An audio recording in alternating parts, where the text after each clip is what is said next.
com o mesmo cuidado de Deus. Por quê? Porque eles estavam indo após os falsos mestres, crendo em heresias, e eles iam acabar se distanciando então de Deus. E Paulo então diz para eles que ele está preocupado com isso, lembrando sempre que Deus tem ciúmes de nós. O Espírito Santo, a própria Bíblia em Tiago diz que tem ciúme de nós. Então nós somos morada, templo do Espírito Santo, somos igreja de Cristo na terra, e temos que ter a Bíblia como a palavra de Deus, como prumo, como regra de fé, de vida cristã. A Bíblia. E se nós começarmos a seguir falsos mestres, falsos ensinos, heresias, né? Então, esse ciúme de Deus quer dizer que Ele está desejoso que nós não acompanhemos esses falsos mestres, mas que nos guiemos pela palavra de Deus. Deixemos a idolatria. Muita gente idolatra um pregador ou alguém que Deus usa para fazer milagres. E aí de repente começa a acreditar que tudo que essa pessoa fala é a verdade, é o correto. E aí é um perigo muito grande, que deixa de acreditar na palavra de Deus para acreditar na palavra de um homem. E daí a pouco estão tudo virado para o outro lado, que não é o legítimo evangelho. Na maioria das vezes acaba em dinheiro, acaba em posição social, acaba em política. Então Paulo continua: porque vos tenho preparado para vos apresentar como uma virgem pura a um marido, a saber, a Cristo. Então Paulo está dizendo: olha, eu trabalhei até hoje, sofri, apanhei, fui perseguido, fiz tudo, porque eu preciso apresentar a vocês, a igreja de Corinto, como se fosse uma noiva virgem e pura. Eu não posso apresentar uma noiva que não sabe com quem quer casar, para que rumo quer ir. Uma noiva que não está esperando o noivo, porque naquele tempo o noivo fazia o noivado, ia para a casa do seu pai, e ao lado da casa do seu pai preparava uma morada. Quando a morada estivesse pronta, ele vinha buscar a noiva para levar para ele. E assim Jesus também falou em João 14: vou preparar a morada, quando estiver pronto eu vou para a casa do meu pai.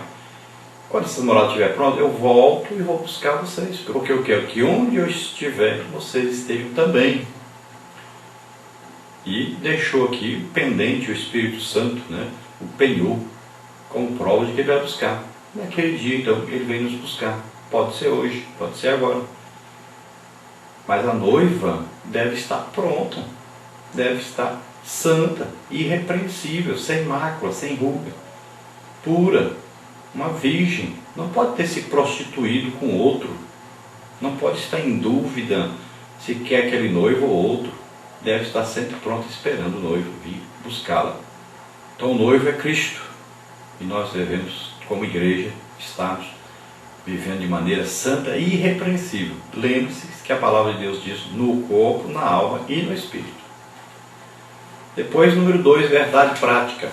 Complete. Um líder cristão autêntico é aquele que tem por objetivo maior servir a Deus e a sua igreja. Então, um líder cristão que é autêntico, que é confirmado por Deus, autenticado por Deus. Então, esse líder, ele tem sempre como objetivo maior da sua vida, não é o enriquecimento, não é a posição social, não é nada disso, não é bem-estar, nada disso. O seu objetivo principal, prioritário, é servir, e servir de duas maneiras: servir a Deus em primeiro lugar e servir à igreja, que é o corpo de Cristo na terra. Então esse corpo possui muitos membros. O cabeça do corpo sempre é Cristo, não é o dirigente, não é o líder na terra, mas é Cristo. E o líder está sempre sujeito a Cristo. E o que são os ministérios? São 5 ministérios que Cristo coloca na igreja. Tem de apóstolo, tem profeta, tem o ministério de evangelista, tem o de pastor e tem o de mestre. Assim como são 5 os sentidos do corpo, né?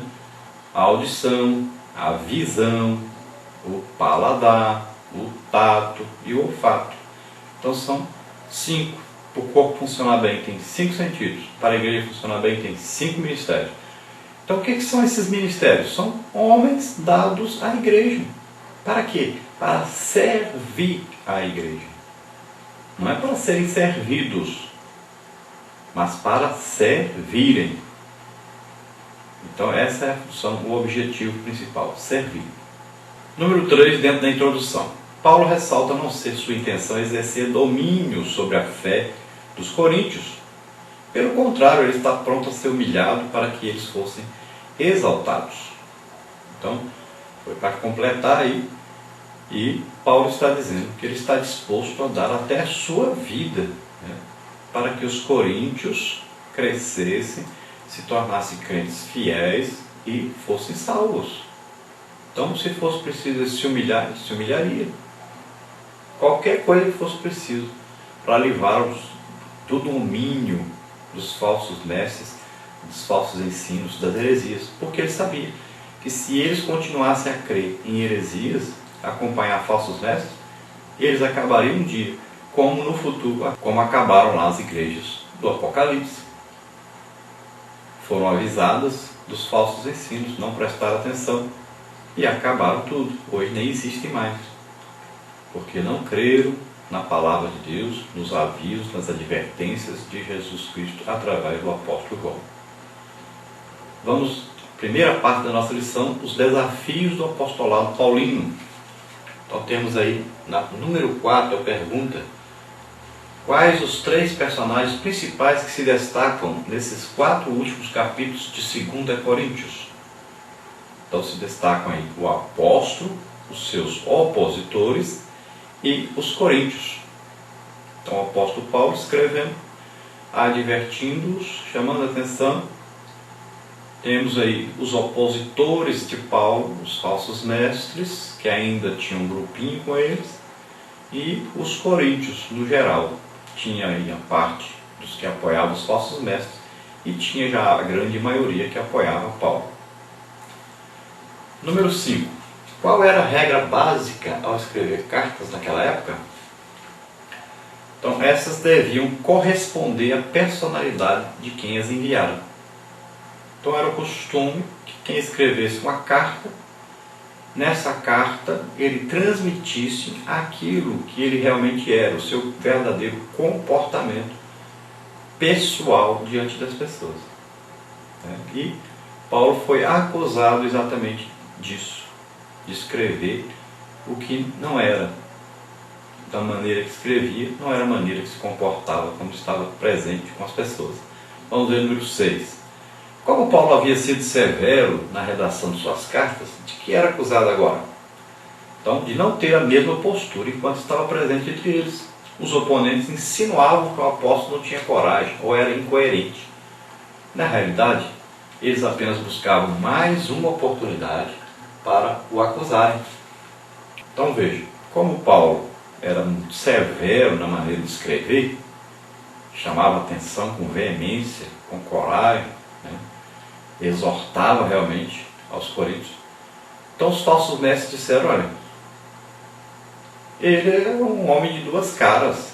Quando está conosco, fica aqui uma pessoa humilde, mansinho, quietinho, sossegado, só fala em amor e misericórdia.